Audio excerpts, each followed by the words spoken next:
Assalamualaikum warahmatullahi wabarakatuh. Saya Nur Syifa Najwa binti Muhammad Sahabuddin, penambah matrik A176624. Video ini adalah video tugasan 1 berdasarkan tugasan A1, A2 dan A3 yang telah diberikan dalam subjek EPPE 2053 Ekonomi Malaysia semester 3 2019-2020.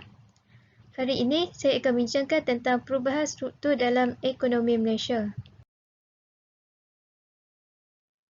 Malaysia sangat memainkan peranan penting dalam menjana ekonomi negara menerusi perancangan makroekonomi.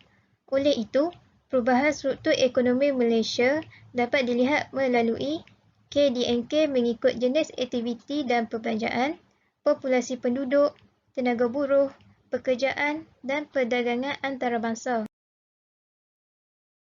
Pertama, kita akan melihat KDNK mengikut jenis aktiviti.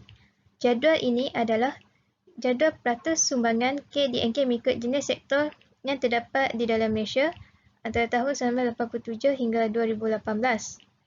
Berdasarkan jadual, kita dapat melihat bahawa sektor pertanian dan perhubungan yang merupakan sektor utama mengalami kejatuhan peratus sumbangannya dalam KDNK negara akibat berlakunya peralihan ekonomi daripada berasaskan pengeluaran kepada yang berasaskan ilmu.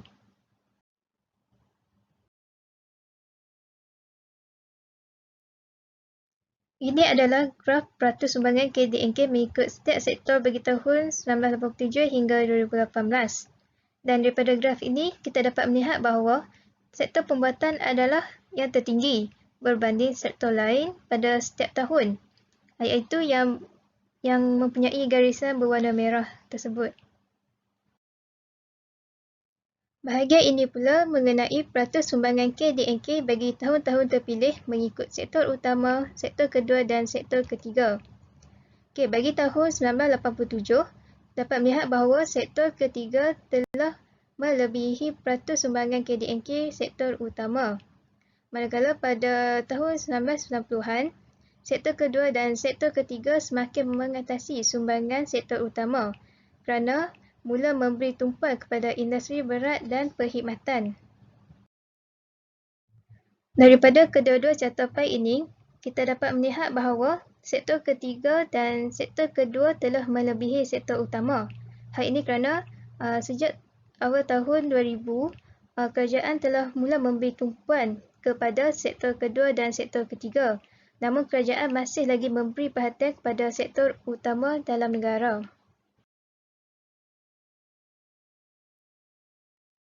Ini pula adalah peratus sumbangan KDNK mengikut sektor pertanian, industri dan perkhidmatan bagi tahun 1987 hingga 2018.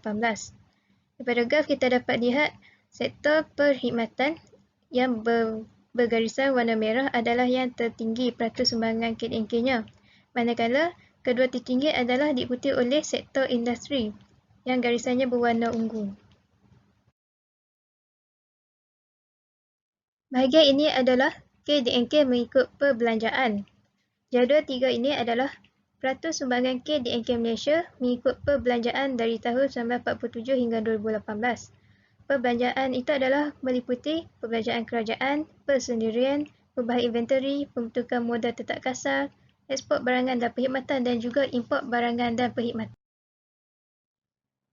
Graf ini adalah graf peratus sumbangan KDNK mengikut perbelanjaan bagi tahun 1947 hingga 2018. Sumbangan KDNK yang tertinggi adalah bagi perbelanjaan ekspor barangan dan perkhidmatan, iaitu garisan berwarna biru muda, dan diikuti oleh import barangan dan perkhidmatan yang bergarisan kuning. Sekarang kita beralih kepada populasi penduduk di Malaysia. Pada era kemerdekaan tahun 1957, penduduk Malaysia dianggarkan seramai 6.27 juta orang. Manakala sehingga Jun 2020, berdasarkan Jabatan Perangkaan Malaysia, jumlah keseluruhan penduduk Malaysia dianggarkan seramai 32.66 juta orang. Berikut adalah perubahan piramid penduduk Malaysia yang dibuat oleh Jabatan Perangkaan Malaysia dari tahun 1970 sehingga 2040. Pada tahun 1970, populasi penduduk yang tertinggi adalah berumur 0 hingga 4 tahun, iaitu 8.3% adalah kanak-kanak lelaki dan 7.7% kanak-kanak perempuan. Piramid penduduk pada tahun 70 ini adalah berbentuk kun kerana jangka hayat penduduk Malaysia bagi bayi dan kanak-kanak adalah tinggi berbanding orang dewasa dan warga emas akibat faktor kadar kelahiran yang tinggi dan juga disebabkan faktor perkahwinan pada usia muda pada tahun tersebut. Namun, pada tahun 2010, piramid penduduk Malaysia mula berubah bentuk daripada berbentuk kun kepada berbentuk kapal. Perkara ini berlaku akibat perubahan populasi penduduk yang tertinggi adalah bagi penduduk yang berumur 20 hingga 24 tahun pula.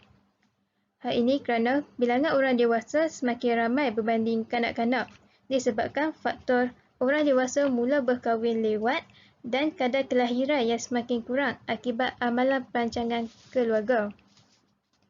Negara Malaysia juga dijangka mencapai status negara tua menjelang tahun 2030 akibat meningkatnya populasi penduduk warga emas berbanding penduduk berumur 75 tahun ke bawah. Disebabkan jangka hayat penduduk dijangka meningkat pada tahun tersebut. Dan dasar kependudukan yang dibuat oleh Tun Dr. Mahathir pada tahun 80-an telah diperkenalkan dengan harapan Malaysia dapat mencapai 70 juta penduduk pada tahun 2100. Bahagian ini pula merupakan tenaga buruh, di mana tenaga buruh merujuk pada penduduk dalam kumpulan umur bekerja iaitu 15 hingga 64 tahun, sama ada bekerja atau menganggur. Kadar pertumbuhan tenaga buruh yang paling tinggi adalah pada tahun 1996, iaitu sebanyak 9.16% dan kemudiannya jatuh kepada 1.95% pada tahun 1998 dan terus menurun kepada 1.13% pada tahun 1999. Kejatuhan ini berlaku akibat kemelesetan ekonomi Malaysia pada tahun 1997 dan kedudukan tertinggi adalah 8.74% pada tahun 2005. Kadar pengangguran Malaysia pada tahun 1987 hingga Jun 2020 menunjukkan kadar pengangguran yang tertinggi adalah 7.4% pada tahun 1986, manakala pada 2020 kadar pengangguran adalah 5.1% iaitu akibat berlakunya pandemik COVID-19. Namun pada bulan Jun 2020 kadar pengangguran telah menurun sebanyak 0.4% kerana banyak sektor-sektor yang penting telah dibuka semula dan terdapat juga subsidi upah yang diberi kerajaan kepada rakyat untuk mengurangkan kadar pengangguran dalam negara. Sekarang kita beralih pula kepada pekerjaan. Pekerjaan ini adalah berkaitan kadar pertumbuhan penduduk bekerja mengikut sektor pembuatan. Kita dapat melihat bahawa pada tahun 1992, kadar pertumbuhan penduduk bekerja ikut sektor pembuatan yang paling tinggi adalah sebanyak 23.02%. Hal ini kerana kerajaan telah memberi tumpuan pada industri tersebut berbanding industri lain. Oleh itu, ramai orang mula menceburi dalam bidang pekerjaan dalam sektor pembuatan ini. Ini pula adalah graf kadar pertumbuhan penduduk bekerja mengikut etnik bagi tahun 1982 hingga 2019. Pada tahun 1996, kadar pertumbuhan penduduk bekerja mengikut etnik yang paling tinggi adalah dari kalangan bukan warga negara Malaysia, iaitu peningkatan daripada 87.82% berbanding 8.86% pada tahun 1995, iaitu yang garisan berwarna biru muda. Hal ini terjadi kerana terdapatnya banyak peluang pekerjaan yang telah dibuka akibat banyak sektor yang mula berkembang seperti sektor perkhidmatan di dalam Malaysia. Ini adalah tajuk terakhir dalam struktur perubahan ekonomi Malaysia, iaitu perdagangan antarabangsa. Perdagangan Malaysia dalam barangan dan juga dalam perkhidmatan.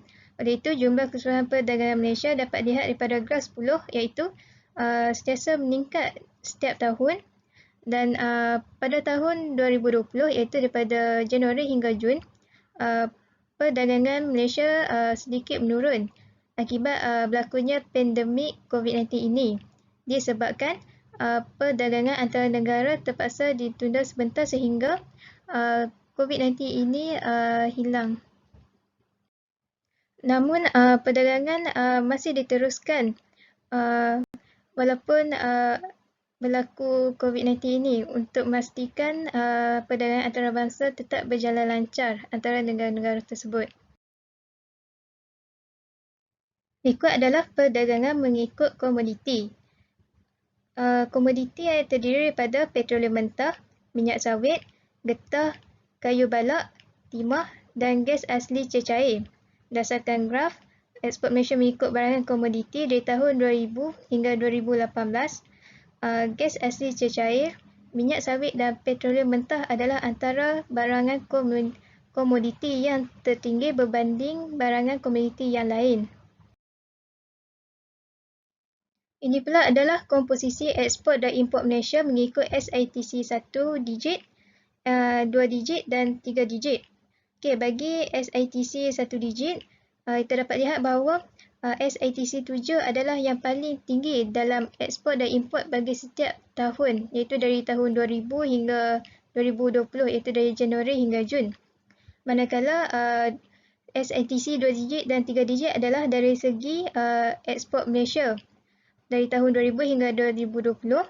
Dan kita juga dapat melihat dalam SITC 2 digit, SITC 77 adalah yang tertinggi pada setiap tahun, iaitu 7 adalah jentera elektrik, daratan dan perkakas elektrik dan alat ganti elektrik.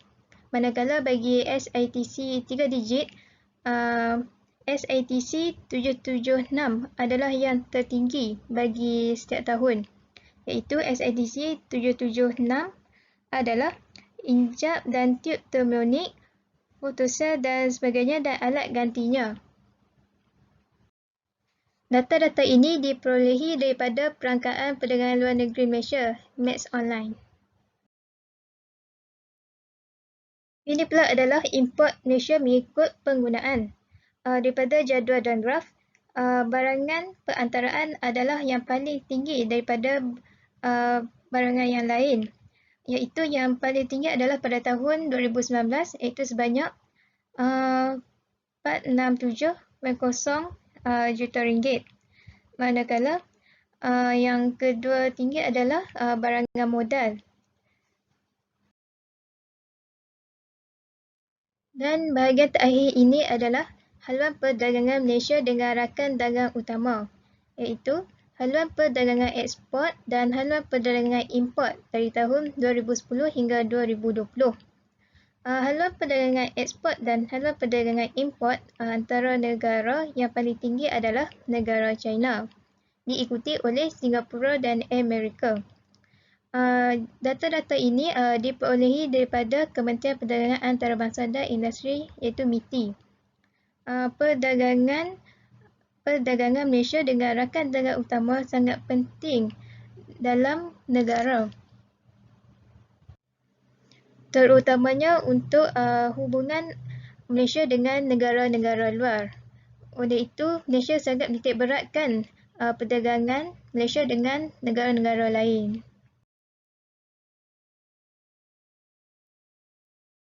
Okay, ini saja daripada saya. Sekian, terima kasih.